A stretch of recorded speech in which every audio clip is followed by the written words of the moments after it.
যে সকল আত্মীয় স্বজন আছে আর যে সকল আত্মীয় স্বজন বিপদে আপদে কোনো কাজে না লাগে ওটারে মন থেকে ডিলিট করে হালাইবেন, মন থেকে ডিলিট করবেন। এটারে কখনো সুখের সময় ডাকবেন না, বালা খাবারের সময় ডাকবেন না, ভালো সময় ডাকবেন না, কারণ এটি সুযোগ বা দিলু। এগুলা থাকে কেন জানেন? সুযোগ বা দিলু। খাওয়ানোর থাকে আগে, মায়ের থাকে পরে। এই জন্য যেগুলা দেখবেন আপনি বিপদে পড়ছেন যাই নাও আপনার আশেপাশে আসবে না।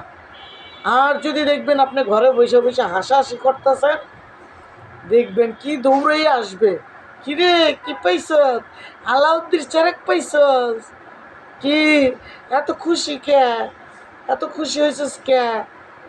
দেখবেন পিঁপড়া যেমনি গুড় পাইলে দৌড়ায়, ঘরে বসে একটু হাসাহাসি করে দেখবেন এগুলো দৌড়ে আইব। তাই বলছি, কোনো আত্মীয় স্বজন যদি বিপদের সময় কাছে না আসে, ওই আত্মীয়কে একদম মন থেকে ডিলিট করে দিবেন। এগুলোর নামই নেবেন না মুখের মধ্যে। আর এগুলায় পল্লি বাজলুক, পল্লি বাজ চিনেন? পল্লি বাজলুক, সুযোগ বাদিলুক, সুযোগে কাজে লাগাইব আর পল্লি দিব সময় মতো হইলে। এগুলার মতো হারামি আমার মনে হয় না আপনারা কোথাও দেখছেন। আমিও দেখি নাই, কিন্তু এখন বাস্তবে দেখি কাছের লোকেরাই করে এগুলা, দূরের লোকেরা না, রক্তের লোকেরাই করে। কি আপনার বন্ধুরা আপনার সাথে করছে? আপনার আত্মীয় স্বজন আপনি বিপদে পড়ছেন জিজ্ঞেস করে না, আসে না, সহযোগিতা করে না? কেন করে না বলেন তো দেখি? ওই যে বিপদে পড়ছেন, আসলে টাকা পয়সা দিতে হবে। যে সকল আত্মীয় স্বজন বুঝছেন বিপদের সময় যদি কাজে না লাগে, আপনি হাসি খুশি সুখের সময় ওদেরকে দিয়ে কী করবেন বলেন? যে প্রকৃত বন্ধু, যে ভালোবাসার বন্ধু, যে ভালোবাসার লোক, ভালো লাগে তারে, তাকে সম্মান করে আত্মীয়, ভালোবাসার মানুষ। আত্মীয় হইলে আত্মার সম্পর্ক, রক্তের সম্পর্ক। সেই মানুষগুলা যখন দূরে থাকবে তখন বুঝে নিতে হবে তার রক্ত পাল্টায় গেছে, তার রূপ পাল্টায় গেছে। আপনি বিপদে পড়ছেন, 2 সেকেন্ডও লাগে নাই রূপ পাল্টাইতে আর রক্ত পাল্টাইতে। আপনি এরকম আচরণ করবে, এরকম ব্যবহার করবে যে আপনি যে তার রক্তের বা সে যে আপনার রক্তের সেটা সে ভুলেই যাবে। তখন সে জানোয়ারের রক্ত নিয়ে ঘুরবে। তখন আপনার চেহারা এমনভাবে ধরবে, এমন রূপ ধরবে যে আপনি দ্বিতীয়বার একটা কথা বলার টাইমই পাইবেন না, চান্সই তো পাইবেন না, আবার টাইম পেমেন্ট করতে গিয়ে যে ভাবটা ধরবে। তো উপরে একজন আছে না, সে হইলো আপনার সাথী, সব সময় আপনার পিছনে থাকে, সামনে থাকে, উপরে থাকে, নিচে থাকে, জমিনে থাকে, আসমানে থাকে, সব জায়গায় থাকে। তুমি তাকে ফাঁকি দিবা কিভাবে? সে তো তোমাকে এই দুনিয়ায় পাঠাইছে, কত সুন্দর চেহারা দিয়া, কত সুন্দর ভাষায় কথা বলতে পারেন, কত সুন্দর হাত পাও দিচ্ছে, চোখ দিছে, নাক দিছে। বিপদ উনি রাখবে না।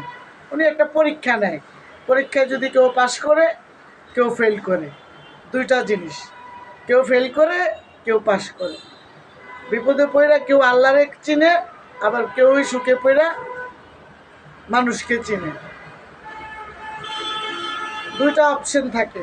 একটা অপশন, বিপদে পড়লে আত্মীয় স্বজন কাছের লোকেরা দেখবেন সরে যাবে, আস্তে আস্তে সরে যাবে। কিন্তু আমার উপর আল্লাহ কি সরে? কোনো না কোনো কারণে, কোনো না কোনো দিয়ে আবার সান্ত্বনা দিয়ে আবার সেই জায়গায় নিয়ে আসে।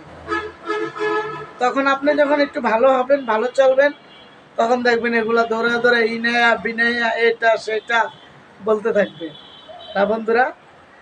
তো আমি আসলে, আপনারা মনে করতে পারেন আমি সবসময় বিরোধীভাবে কথা বলি, না, এটা বিরোধী না বন্ধুরা। আপনি বিপদে পড়া দেখেন, 10 টাকা চাইেন, বিপদের সময় 20 টাকা চাইেন, 1000 থাকলেও দেবে না বন্ধুরা।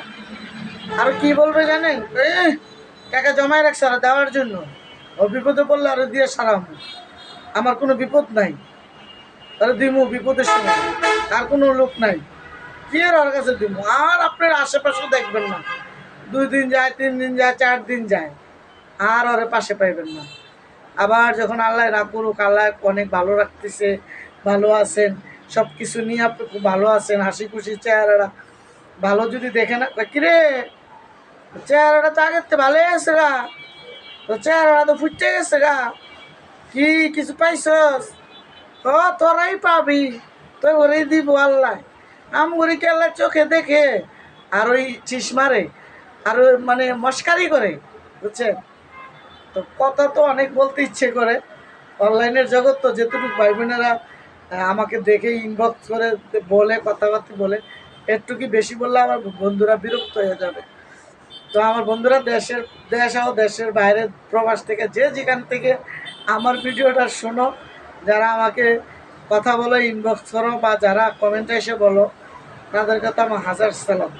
তবে আমার একটা জিনিস খুব ভালো লাগে, আমার টিকটকে বলেন, আমার ইউটিউবে বলেন, আমার ফেসবুক পেজে বলেন, আমার বন্ধুরা আমাকে কখনো কখনো একটা ব্যাড কমেন্ট করে নাই।